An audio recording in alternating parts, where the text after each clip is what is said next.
Bolivar, a small town close to the Pennsylvania border, a town in which there are more bars than full-time police officers. Could there possibly be anyone special in this town? Driving around, I see an out-of-place building with a colorful sign above the shop. It read, Excelsior. My name's Scott Morrison. I've been tattooing for 10 plus years, probably 7 of them professionally. I just opened my own business here at 342 Main Street in Bolivar almost 2 years ago now. I am basically what you call a neo-traditionalist. I enjoy doing bold lines and bright colors. The one thing I really don't do is I stay away from portrait work. I've never been a photorealism artist ever in my, even when I was a kid in high school and all that. I'm a firm believer that if you want photorealism, that basically go take a picture.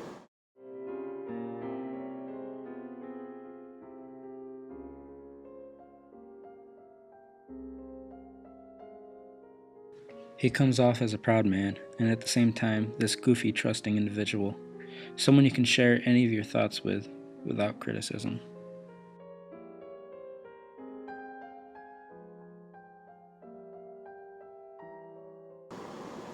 Normal day for me here at the studio. I open up about 2 o'clock. I try to get here a little early.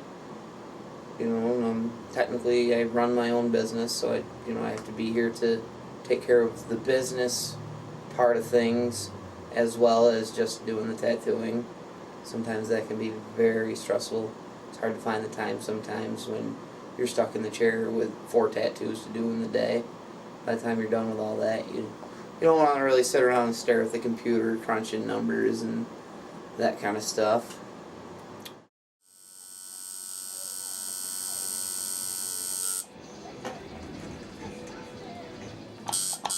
I went to the Niagara Falls Tattoo Expo last year. I plan on going again this year. It'll probably be something I do every year now. It's good exposure. I get a lot of the guys that are up there are really cool. There's not the whole cutthroat aspect that there is in the small area that we live in. He has a line of trees and then he has a drop. So he's got the perfect garden.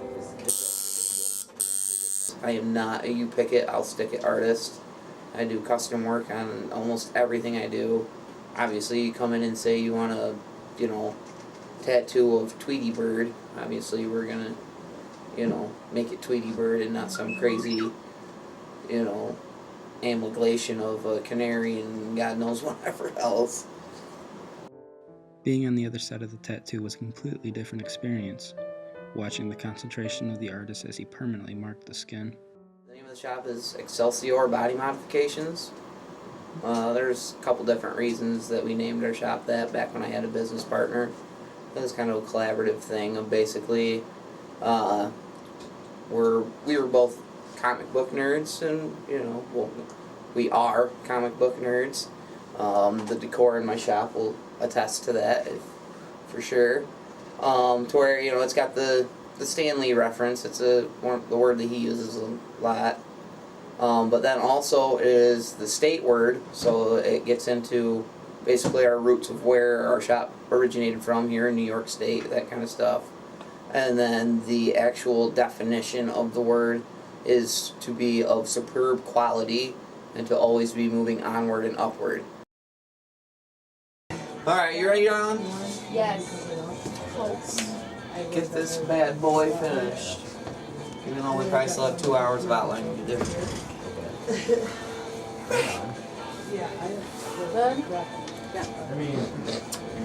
We're working up in here now and then. Here in a minute, I'm going to flip you over though. For your, be on your tummy down here. Why not? You're not a back sleeper? No. Have you gotten a little heart palpitation where you're like, oh, fuck.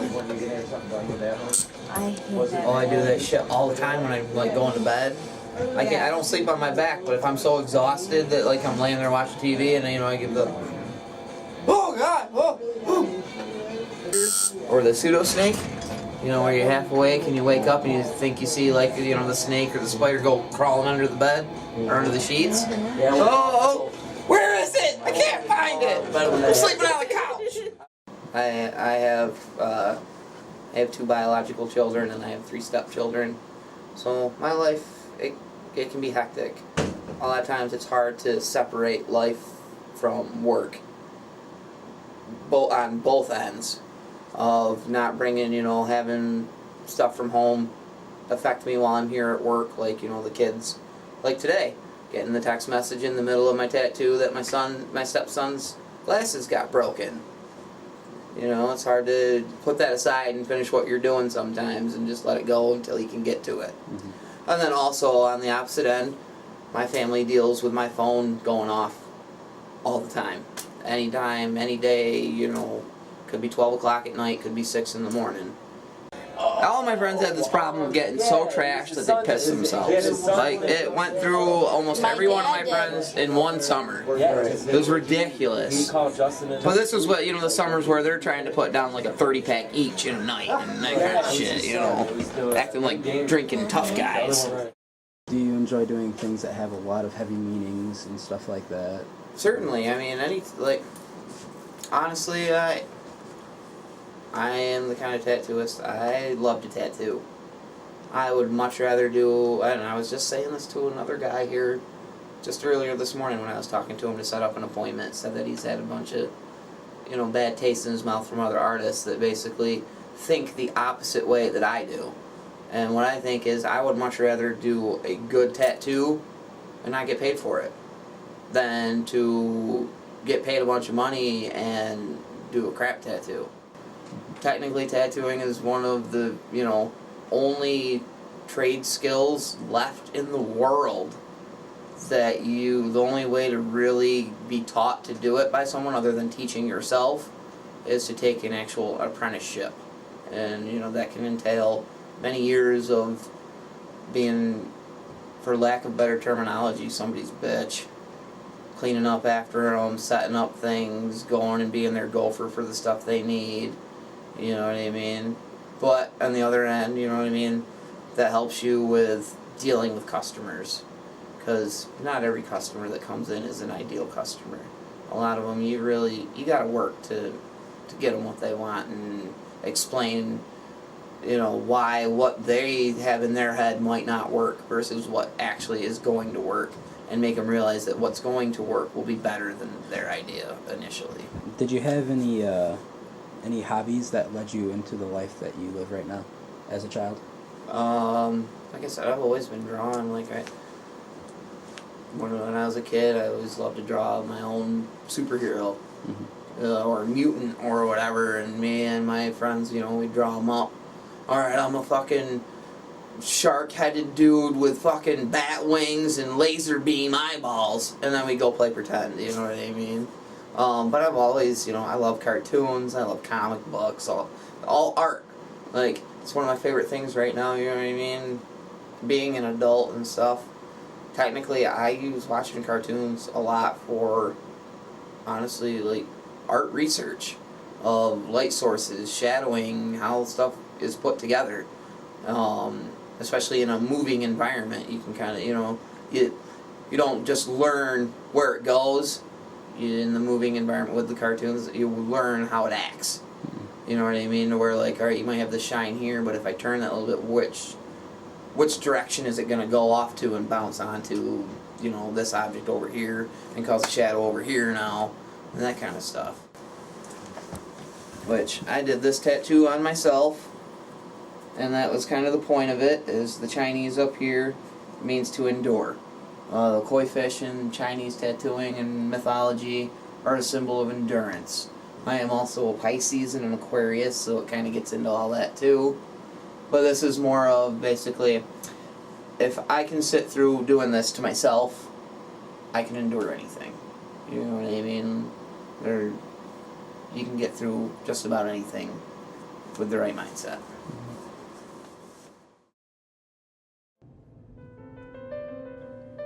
As I was leaving the small town, I rethought some of the things I was told. I recaptured some of the visuals I witnessed.